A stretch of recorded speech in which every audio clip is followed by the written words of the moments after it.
আসসালামু আলাইকুম প্রিয় দর্শক ভাইয়েরা, আমরা কৃষক যারা কাজ করি সারা জীবন কষ্ট করে, সারা দিন কষ্ট করে ফসল ফলাই, আপনাদের কাছে আমার একটা অনুরোধ, যারা ধান চাষ করার পরে উঁচু জমিতে যারা সরিষা চাষ করছেন, আপনারা একটা মনোযোগ দিয়ে আমার কথাগুলো শুনবেন।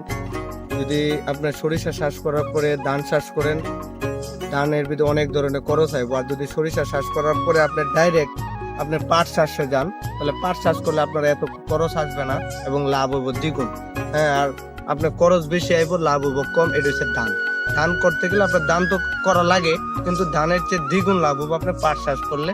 সরিষাটা করার পরে শুধু একবার চাষ করে আপনি বুন করে দিবেন, আর কাটাতে মনে করেন 2 থেকে 3 কেজি সাদা সার দিয়ে দিলে আপনার ফসল হয়ে যাবে এনাফ। আর কোনো কিছু দিতে হইব না, বৃষ্টিস লাগবে না, অন্য কোনো কিছুই লাগবে না। আর যদি আপনি ধান চাষ করেন, জানেন বীজ দিতে দিতে আপনার 2000-2500 মতো খরচ আইব।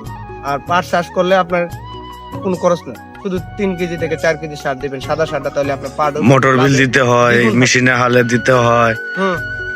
আপনার কোনো কিছু দেওয়া লাগবে না, বললাম না দ্বিগুণ লাভ। ধানের চেয়ে মানে দ্বিগুণ লাভ হবে আপনার পাট চাষ করলে।